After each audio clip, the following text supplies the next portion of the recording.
한 징거미 새우가 있었습니다. 그는 90도 어깨를 가지고 있었고 그가 지나가면 모두 길을 비켰습니다. 그의 이름이 형님이. 형님이는 징부리던의 집에 온 지 2달이 넘어서야 탈피를 했습니다. 무슨 일인지 스스로 큰 집게를 떼어버렸는데요. 위풍당당하던 모습은 사라지고 손님이라고 놀림을 받으며 수모를 겪고 있었습니다. 그러던 어느 날 겨드랑이에서 희망의 여드름이 나왔습니다. 주인 나으리의 보살핌을 받은 손님이는 한 달도 안 되어 예전만큼은 아니지만 꽤 커다란 집게를 되찾았습니다. 그로부터 한 달이 더 지난 지금 형님이는 어떤 모습일까요? 반갑습니다. 징부리더입니다. 황달에 걸린 것처럼 형님이의 몸이 눌었습니다. 징뽕 좀 넣자면 금색 같아요. 먹이도 먹지 않는 게 어째 또 탈피를 하려나 봅니다.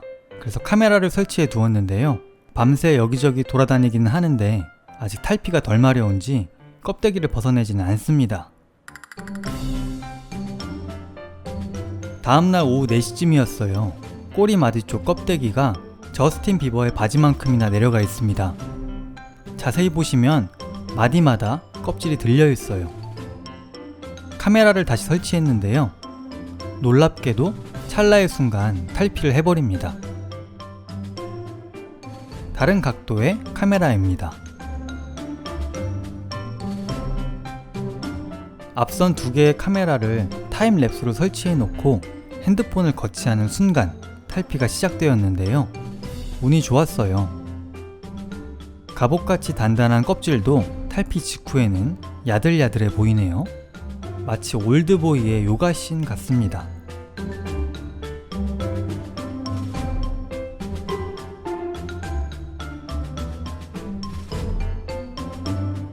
빠져나올 준비가 끝나자 쇽 하고 빠져나오네요.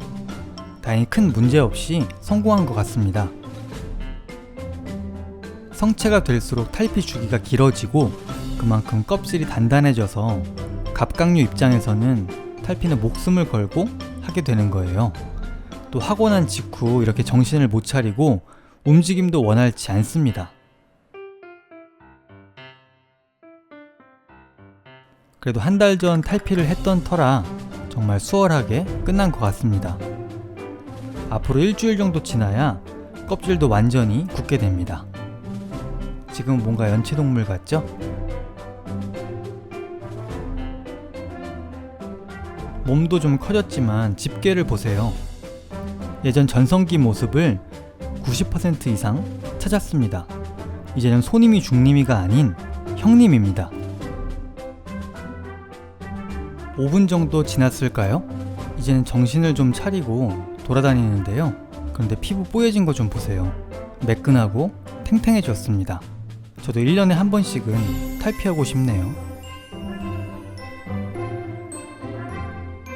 집게 같은 경우에 소시지 같은 털도 다시 생겼습니다. 지금은 마르지 않아서 잘 구별이 안 가실 수 있는데 곧 맥스본 같은 털이 생길 것 같아요.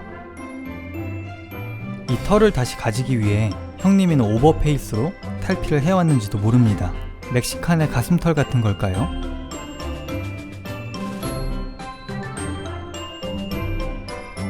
이 구멍에서 쇽하고 나오다니 탈피 껍데기를 꺼내서 살펴볼게요.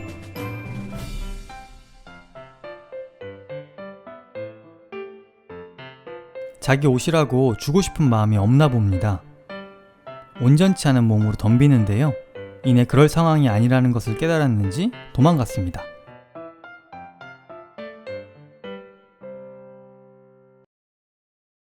정말 예쁘게 잘 벗어났죠?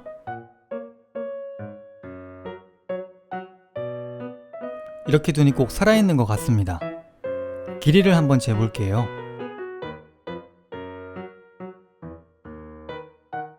(17cm) 정도 나오는데요. 큰 징거미 새우라는 이름답게 정말 크긴 큽니다.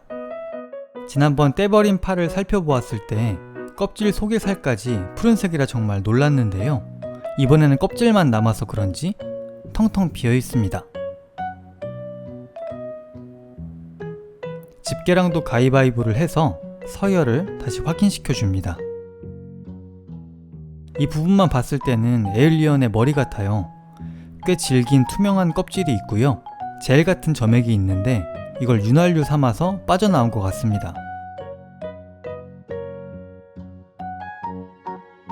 껍질은 비교적 말랑했어요. 한 달 만에 다시 탈피를 했으니 그럴만합니다. 그나저나 좋아요는 누르셨겠죠? 그리고 형님이 꼬리에 무기가 하나 더 있는데요. 엉덩이를 만지면 찔러버리겠다는 거예요. 머리에도 톱 같은 돌기가 있고 몸통에는 큰 집게와 갑옷, 꼬리에도 날카로운 가시가 진짜 언더워터 워머신 같습니다.